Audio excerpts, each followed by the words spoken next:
सवाल बिल्कुल सीधा है।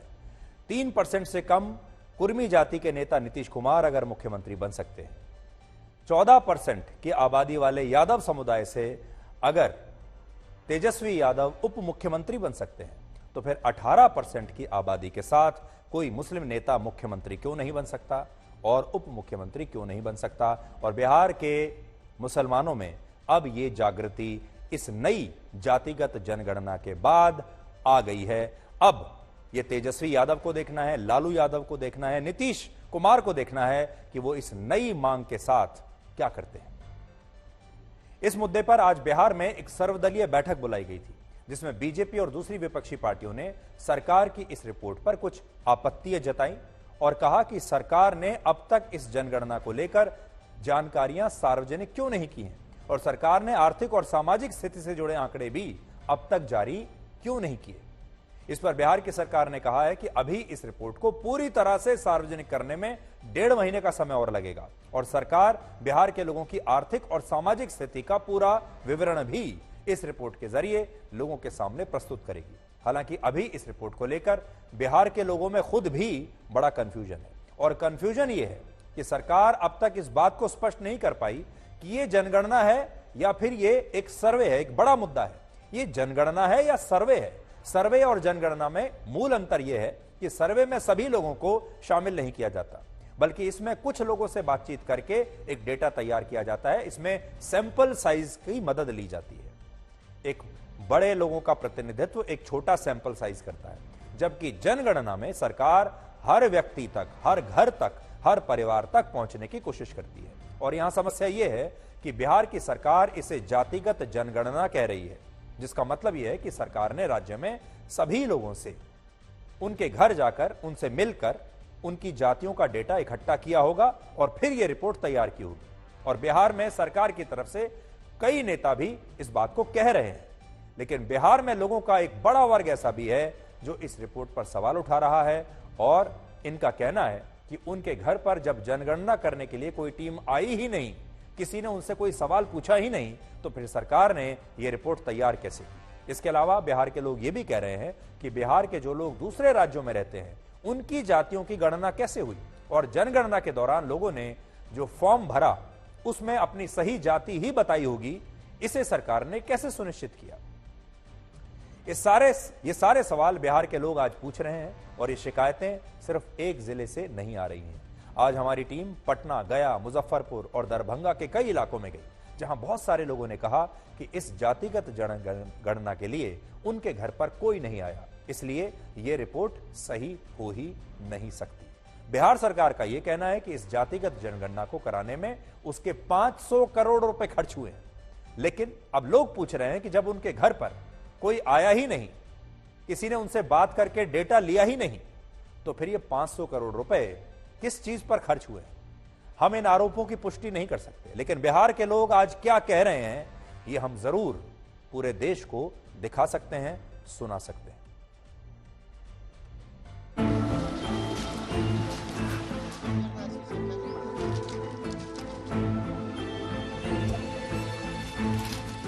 हमारे घर पर कोई आज तक जातीय जनगणना करने के लिए कोई भी व्यक्ति पहुंच नहीं पाया है और यह हमें पता कैसे चलेगा कि जातीय जनगणना जो हुआ वह सही है। पता नहीं, हम लोगों को तो पता है नहीं कि कैसे जारी किया, हमारे यहाँ आना चाहिए था और कर रहा है, तो अभी तक इधर हम लोग के पास नहीं पहुँचा है। अभी तक तो कोई नहीं आया। जातीय जनगणना को बिहार सरकार द्वारा जारी कर दिया हो रही है, देख रहे हैं, अन्य वन्य तो घूम के कर रहा है, मगर अभी मेरे गली में तो नहीं आया। जातीय जनगणना करने के लिए आया, हमको तो ऐसा कोई जानकारी नहीं, हम तो घर पर ही रहते हैं। तो ये जातीय जनगणना कैसे फिर जारी कर? ये लगता है कि जैसे पहले के लोग नहीं एक टैबलेट लेते थे और आधार कार्ड लोग बना देते थे, इसी तरह आए पूछे किसी के फोन के माध्यम से या ऐसी अनुमान लगा दिए कि इस घर में 2 बच्चा है, 3 बच्चा है, 1 आदमी है, 2 आदमी है, और ऐसे लिख पढ़ के दे दिया। तो बिल्कुल सरासर झूठ काम किया है।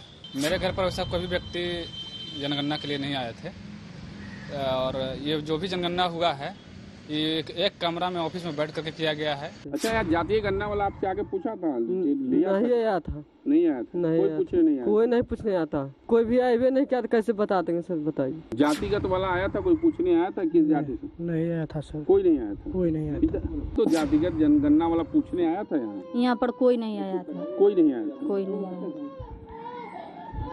किस जाति से कोई आके पूछा? कोई जात नहीं यहाँ पर आया पूछने पाछने, हम सब मांग चांग के खाते हैं। अच्छा, जातिगत गणना वाला पूछने आया था? अभी तो नौ आया है सर। नौ आया? इस पूरे कॉलोनी में लगभग 30% घर अभी भी आप सर्वे करेंगे तो आपको छूटा हुआ मिलेगा, जहां जैसा कि मेरे घर में भी नहीं आया था। आप लोग का इलाका में हुआ है जनगणना? नहीं, हमारे यहाँ तो आया ही नहीं है।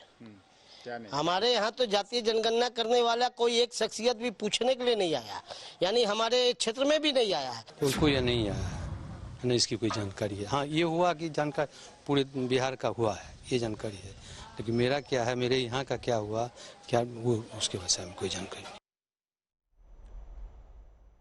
तो हमारे रिपोर्टर्स बिहार के अलग अलग शहरों में गए, लोगों से पूछा, और बड़ी संख्या में लोग ये कह रहे हैं कि हमारे घर तो कोई आया ही नहीं, हमारे परिवार से तो कोई मिला ही नहीं, हमसे किसी ने कोई जानकारी मांगी नहीं। तो ये सारी जो जानकारी है, ये जो जनगणना है, ये किस आधार पर की गई है, लोग अब इस पर सवाल उठा रहे हैं। और हम ये चाहेंगे कि बिहार सरकार को इस पूरी जातिगत जनगणना आप कह लीजिए, या अगर वो इसे सर्वे कहते हैं, तो इसका पूरा प्रोसेस क्या था, इसकी प्रक्रिया क्या थी, ये बिहार सरकार को सार्वजनिक करना चाहिए। बिहार सरकार में ट्रांसजेंडर कम्युनिटी ने भी जातिगत जनगणना के आरोपों को भ्रामक और गलत बताया है और कहा है कि सरकार ने बिना गिनती किए ही ये अंदाजे के हिसाब से एक रिपोर्ट बना दी है। ट्रांसजेंडर के बारे में या तो जानकारी नहीं रखते हैं या उनके साथ में आप अन्याय करना चाहते हैं, तो आप कैसे ये आइडेंटिफाई कर रहे हैं कि ट्रांसजेंडर व्यक्तियों की संख्या 825 है, जबकि 2011 में पॉपुलेशन सेंसस हुआ था और उस समय 42,000 की संख्या, यहाँ एक 41,000 पॉपुलेशन आइडेंटिफाई हुआ था। और आज के समय में सुप्रीम कोर्ट का जजमेंट हो गया, ट्रांसजेंडर प्रोटेक्शन राइट एक्ट हो गया, और ये सारी चीजें होने के बाद भी अगर आपको संख्या नहीं नजर आती है तो आप अपने पटना जंक्शन पे निकल करके घूम लीजिए, ट्रेनों में घूम लीजिए, आप पटना में ही 3,000 से ज्यादा की संख्या में लोगों को देख सकते हैं। बिहार में विपक्षी दलों के कई नेताओं ने भी इस रिपोर्ट पर सवाल उठाए हैं और कहा है कि उनके घर पर भी सरकार की तरफ से ऐसी कोई टीम नहीं आई, इसलिए उन्हें इन आंकड़ों पर पूरा शक है। अभी तो रिपोर्ट आया ही नहीं है, ये तो एक पन्ने का रिपोर्ट आया है, उस पर क्या बयान दूं?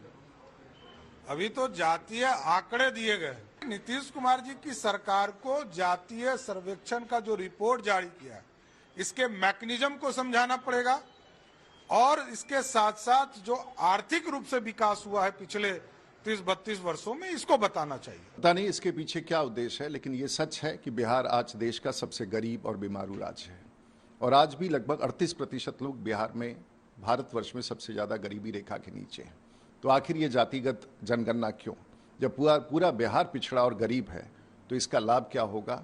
और ये लोग जो जातिगत गणना करा करके इसकी चर्चा कर रहे हैं, इन्हीं लोगों ने बिहार में 35 वर्ष शासन किया है। तो मुझे लगता है कि बड़े धोखे की फिर से एक बार बड़ी तैयारी हो रही है।